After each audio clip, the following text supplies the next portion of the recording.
Now this may look like a miniature subwoofer, but there's a lot more to it than meets the eye. B2 Audio have released this little 2-inch driver with its prime focus being the RC community, remote control cars, people modifying them, putting big sound systems in them to mimic what they maybe have in real life.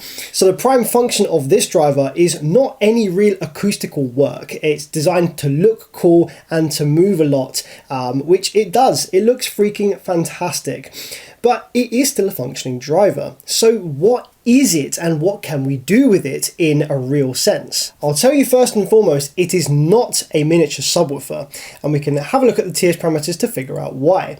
So you see we have a resonant frequency of around 90 Hz, but looking at the other TS parameters like the Q factors, we can see that this driver really doesn't want to play much other than its resonant frequency.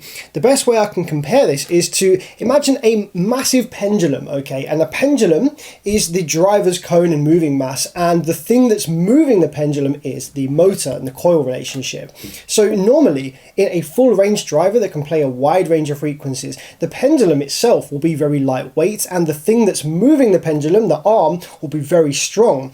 That allows the pendulum to be oscillated at any real frequency, not only its natural pendulum resonant frequency that it wants to oscillate at if you just let it swing and let go. With the pendulum being lightweight and the thing moving it being strong, it's very easy to overcome the natural oscillation of the pendulum and get it to move backwards and forwards at faster and slower frequencies than what it naturally wants to.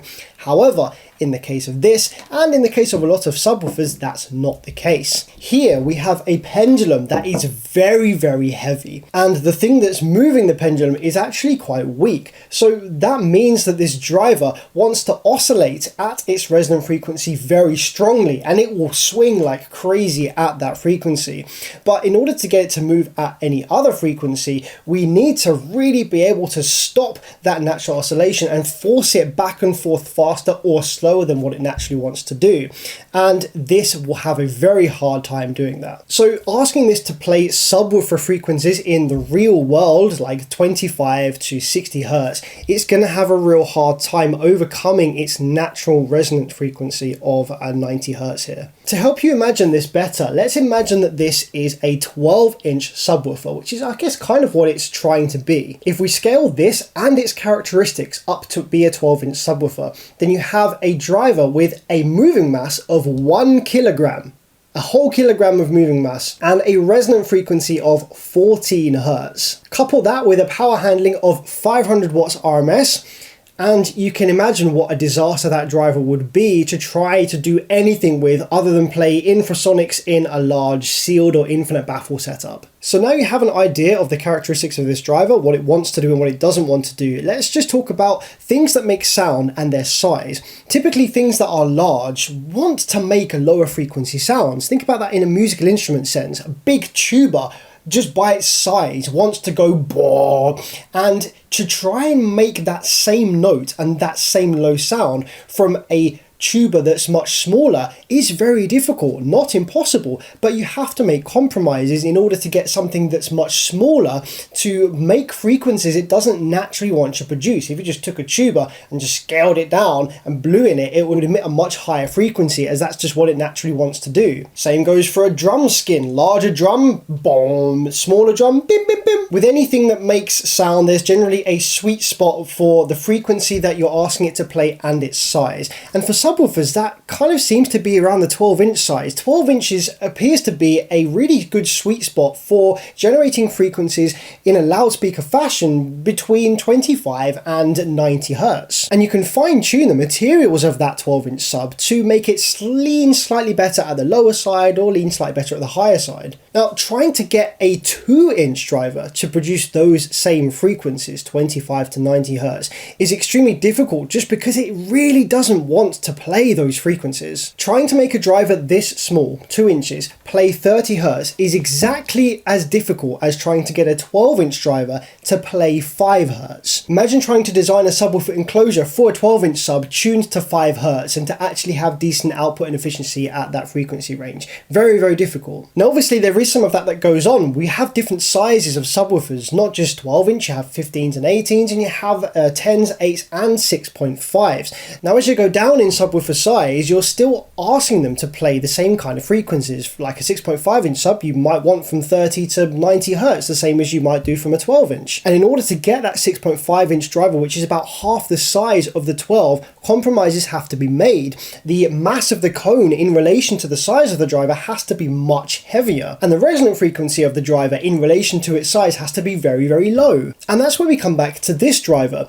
The TS parameters and the characteristics of this driver very closely mimic a 6.5 inch subwoofer, just that this is scaled down by a factor of 3.5. So although this isn't a subwoofer in its own sense, it does actually mimic a 6.5 inch low frequency driver very well. If we reimagine this as a scaled 6.5 inch driver, then its resonant frequency of 90 Hz becomes around 27.5. Its moving mass of 4.5 grams becomes about 150 grams. But in the same way as a 6.5 inch subwoofer that you're designing and asking to play 30 to 80 Hz, this little driver here really wants to play between 70 and 130 Hz, and it doesn't really want to do much else. I've had so many questions in relation to this driver for my upcoming season 2 of Boom or Bust, which is what this is. Guys, if you haven't seen Boom or Bust already, please go and watch it. The algorithm has not been kind to me for it. It's really, really fun. We test user submitted enclosure designs that are 3D printed on a scale factor of 6 with a 12 inch subwoofer. It's freaking great. Go check it out. And in that series, we use a 2 inch driver, which is supposed to be a scaled down 12 inch driver. So naturally, lots of people have said, Sam, you should use this B2 subwoofer for season 2. But as I'm sure you can imagine, having seen what the parameters of this are like and its characteristics are like, trying to get this to play between 150 Hz and 360 Hz, which is what we use for Boom or Bust, it doesn't want to do it. And I even tested it. I tried it out, put it in a couple of the enclosures that did really well in season 1. Compared to the Peerless driver, it was like 10 dBs down. Even if I gave it a lot more power than the Peerless driver, it was still quieter. It just doesn't want to play those frequencies. So with that in mind, we can still have some great fun with this. The first thing to do is to make an enclosure that really hones in on what this wants to do. It wants to play 90 Hz, it wants to go crazy at those frequencies. So we have a little 3D printed enclosure here with quite a lot of port area and a decent volume size, because this isn't the most efficient of drivers by any means. And this is tuned to around 90 Hz, and this thing's gonna freaking honk like mad. So with this driver loaded in, there are 2 angles that I can approach the demos at. First thing I can do is to scale this whole demo by a factor of 3.25 to show you what this would be like as a 6.5 inch subwoofer. So we take some really good bass music that has bass in the frequencies of 25 to 40 Hz, and we speed them up by a factor of 3.25 to put their bass frequencies in the range of what this wants to play. Then I can film it in high frame rate on my camera, probably put it in the Boom or Bust test cabin, even though it will be too small on this scale just because it looks cool and we can see the little toilet paper moving in the doorway. And then I can slow that footage down again in editing to bring the songs back to what they should be, and that will show you what this would actually sound like. So let's get this screwed in and let's have some fun. Now, because this is just a novelty item and wasn't really intended to be used for any acoustical application, if you are going to try and get some sound out of it, make sure you seal off the frame to the surface that you're mounting it to, because it's not really big enough and doesn't have a super flat surface to seat down on. So I'm just using some blue tack here to seat that in place. Then I can use the included mount here to screw this down firmly. Now, these are the demo tracks we used for season 1 Boom or Bust, and obviously on their own it's just unloaded because the frequencies are way too low, so it's just a bunch of harmonics. So in order to put these songs in the bandwidth of what this sub wants to play, we've got to turn those 30 Hz bass tones into 90-ish Hz bass tones. So we're going to go ahead and change speed and pitch, and we're going to increase it by 3.25%. Now all of those bass notes are in the range of what this really wants to play. But obviously we still have all the mids and highs coming through there, so we're going to need to go ahead and low pass.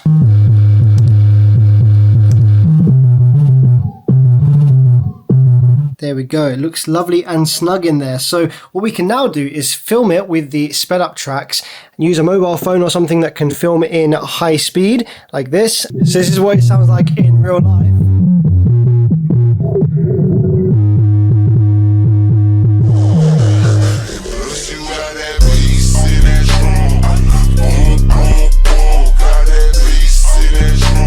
That camera shake isn't added in post, it's literally just my phone resting against the top here. It's actually making the camera shake, you can see it.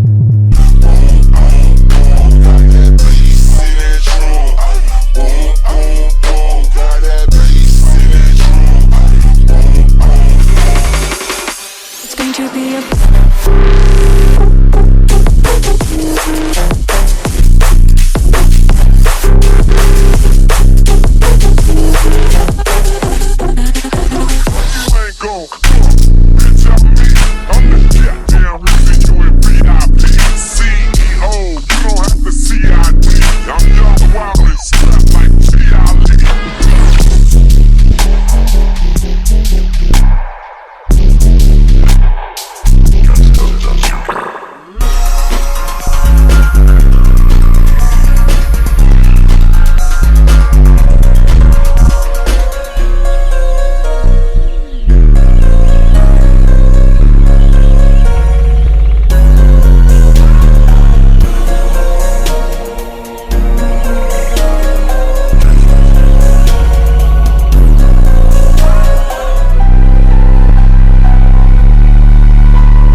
I gotta admit, that looks pretty awesome. Like, it looks like a full-scale bass demo, and like the way it was shaking the camera and the way it was making the air flex on the door here with a little bit of toilet paper, it's a really cool concept, being able to scale it like that. Now, what I thought would be fun to do next would be to do a dB test, and we're going to follow similar kind of rulings and frequencies to proper droppers, PD, which is in my opinion, the best SPL contest that exists. You play a range of frequencies and you test with the meter on the passenger headrest, and you can have the doors or windows open if you like. And I think that competition standard best encourages competitors to build systems that can play music, because the score is taken as an average across a range of frequencies, but also so that it's loud for somebody you're giving a demo to. The sensors on the passenger headrest, which is where you're going to be having someone sit. So we're going to see some scores on the SPL Lab meter, and the scores are real. The dB readings that you're going to see here are exactly how loud this setup is in real life. Now, the frequencies we're going to play are obviously in line with what this driver and enclosure wants to do. They're between 81 and 160 hertz, so that kind of kick bass, mid bass bandwidth. Now, the bass demos you've just seen were recorded and shown to you in a scaled format, so by 3.25, to make this behave and look like a 6.5 inch driver.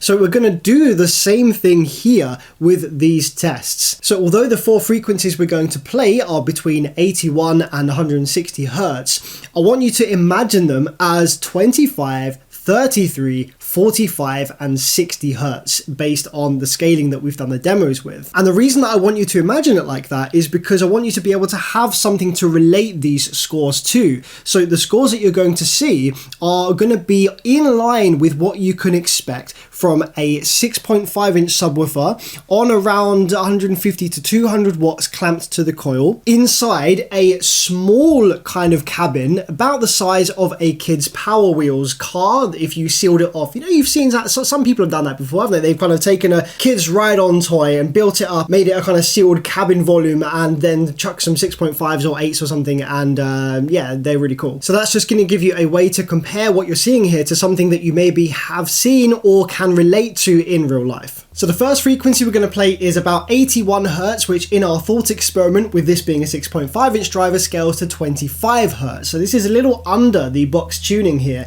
And also this cabin doesn't give a quarter wave resonance or a Helmholtz resonance at these lower frequencies, because this was designed for boom or bust with much higher frequencies. And so it's an undersized cabin for this being a 6.5. It doesn't represent a real car environment. It's too small. Because this kind of unloads a bit here, I'm going to go up to what I perceive mechanical excursion limit.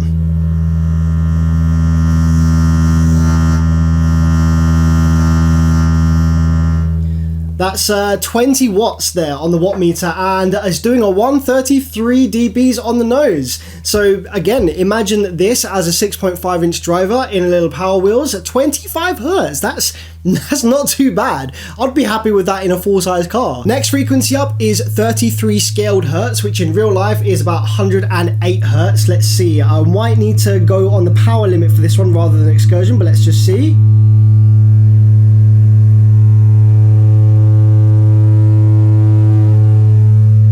Okay, that was about 20 watts again, and we have a 140.9, very nice. So again, that's obviously quite a high frequency. It's what this wants to play. This cabin isn't doing anything for those frequencies, so this is basically just the driver and enclosure, but that's pretty awesome. If you saw a 6.5 inch driver playing 33 hertz in a little Power Wheels doing a 140.9, you'd be like, damn, pretty cool. The next frequency up is going to be interesting. It's around 148 hertz, which scales in our little experiment here to 45 hertz. Now, that is a fair bit above what this driver really wants to play, and it's going to have a bit of a hard time making the cone oscillate at that frequency, as we explained earlier. But this test cabin has a Helmholtz mode with the door open on this side at 150 hertz, which for boom or bust, when we're doing the 12-inch woofer scaling, that equates to our 25 hertz, but in this case it's going to be our 45 hertz. So I'm expecting the score to be higher than it otherwise should be because of the Helmholtz mode of this test cabin really helping out. So I'm probably going to go up to power limit again, maybe 20 watts on the meter, and see what this does.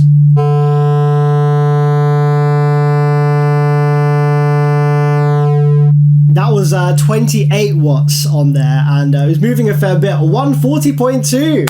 That is about the same as we got on the 33 scaled, but this driver really doesn't want to do that. So that is this test cabin really helping out. The next frequency up is around 196 hertz, which is way above what this driver really wants to play. And there's no quarter wave or Helmholtz mode that this cabin's going to offer to really help it out. So I suspect this won't be particularly loud. Let's have a look.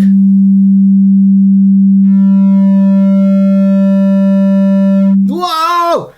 I saw 39 watts. So yeah, the driver was barely moving, but we had immense power draw across the coil because there's no impedance rise, because it doesn't want to do that. And we only got 128.9 dB. So that is way outside of what this driver wants to play. So again, in our thought experiment, a little 6.5 inch driver, Power Wheels style setup, playing 60 hertz, this 6.5 inch driver does not want to do that. It's very heavy, low swinging kind of driver, and it's just going to burn the coil very quickly if you try and play 60 hertz. Now I did try playing 20 scaled hertz, which is 61-ish, which was just completely unloaded. It's way far away from this box's tuning frequency of around 90, so yeah, it wasn't going to happen. So I'm just going to use Audacity here to change the speed slider, which is going to change the frequency. Look at the driver's excursion to find the exact tuning frequency of this enclosure, which is about there.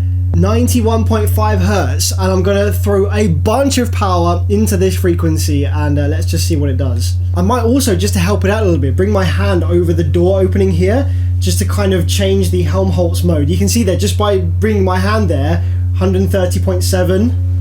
Can I get any louder? 131, there we go.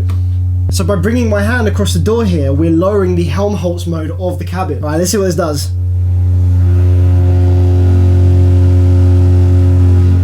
Not bad, but I only saw 25 watts there. I think we can do more.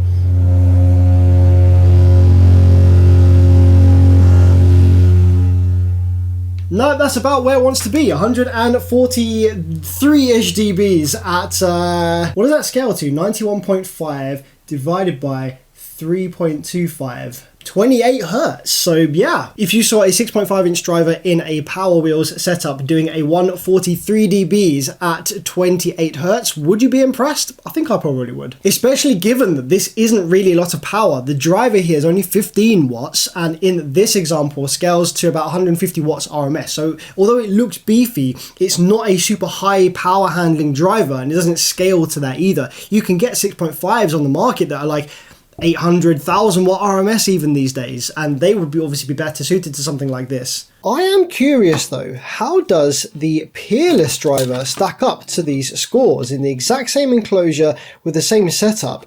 Now this is still a 2-inch driver, it's got a much higher FS, much more lightweight cone, but it doesn't quite have as much X-Max. This can move a lot more than this can by the looks of things, I would imagine. But I want to see whether this can match or even surpass the scores that the B2 driver made. There we go, she's in. So exact same setup, exact same frequencies, what's it going to do? So a scaled 25 Hertz.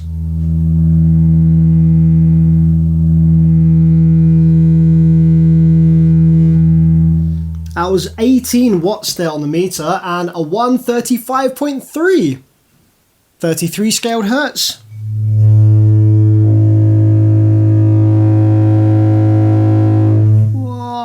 138.5. 45 scaled Hertz.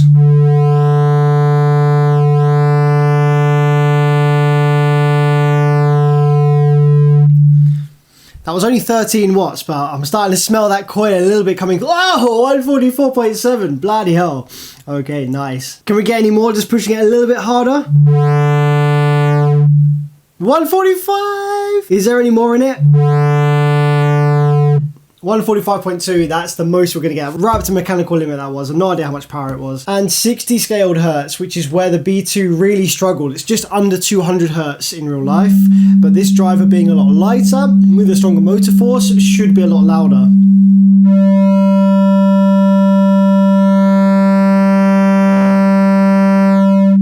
Yeah, 137.4, that is loads louder. So the scores that these two drivers would get in proper droppers format would be a 135.8 dB average for the B2 driver and a 139.1 average for this Peerless driver. So that is quite interesting and eye-opening. This doesn't look like it would be louder or be able to outperform this just due to the size, but since we know the material differences between the motor and the TS parameters and the characteristics of the soft parts, this just does come out on top, even though it wasn't louder at every single frequency across a range that you would want to listen to on music in the scaled thought experiment. Having much lighter moving parts and a stronger motor allows this to be better at more things than this, which is more designed to play a very narrow frequency band, very loud. Now, even though I did quite a bit of designing for this enclosure for the B2 driver, I still feel like there's a bit more in it. I got it quite warm, but I feel like we could definitely send a lot more power to it if we could keep the mechanical under control. So I think possibly if I was going to design again, I'd make a slightly smaller enclosure, maybe even with an even bigger port, and then we can maybe throw upwards of 50, 80, even see 100 watts possibly on the screen there. Be fun to really see what this can take. And although I'm not going to build a test cabin just for the B2 driver, giving a Helmholtz mode at that sort of lower 90 Hertz frequencies that this wants to play, it'd be fun to try and maybe adapt this one to give it the same benefits that an actual subwoofer in a vehicle would have, with the cabin resonances and the Helmholtz modes of a car actually playing in the driver's favor and almost becoming part of the enclosure that you're then sitting in. And if we're successful in that, there might be a 150 dBs on the cards at a very specific frequency with a very specific setup. And remember, that would be a real 150 dBs. The dBs scores and everything are real. That's the real scores. That's how loud this whole thing is. For those of you that love Boom or Bust and watched all of season 1, yes, there is a season 2 on the cards. I have made some preparations for it already. We're using a different driver for season 2, which you'll see soon, and it's going to be better suited to what we do. So once I finalize all the details about season 2, don't worry, you'll be first to hear. But alongside that, I do want to make some more content with this, and possibly multiple of them. I've got some cool ideas. I'd love to build a quarter wave enclosure for this, a really big one, to use in a real vehicle scenario to try and make it play, like maybe let's say down to 40 Hertz. Let's be sensible. Let's get it to play some like drum bass, EDM, electronic music that has bass lines from 38 Hertz and up. And I think if we load this into a horn style enclosure possibly to make use of what motor force and coil resonances it has at those frequencies it wants to kind of resonate at, we can actually get some pretty impressive good, loud, bassy sounds from this on real music without having to speed it up. So although this isn't going to be the Boom or Bust Season 2 driver, this won't be the last time you see these little guys. I'd also love to hear your suggestions. Hey, you want to see something done with this driver or multiple of these? Give me a shout. Maybe we can make it happen. Keen-eared viewers may have noticed that there were some mechanical sounds coming from the B2 driver at some of the frequencies and tests that we were doing across this video. And yes, this does have coil rub past a certain excursion limit. Feeling around the cone and pushing it to one side, I can feel that the coil isn't dead center. It is much closer one side than it is the other, and where the spider is so small and the tinsel leads are quite thick, they will pull on the cone at different rates during the excursion stroke, and I think that once it reaches a certain excursion level, it just pulls slightly harder on one side, causes the coil to tilt and rock and just brush against the edge of the gap there. So yeah, unfortunately, if you have made it this far in the video, I salute you. Thank you so much for your time and your support for my content. Go and watch Boom or Bust Season 1 if you haven't already, and let me know your excitement and thoughts about Season 2 of this. Have an awesome rest of your day, and I'll see you in the next video.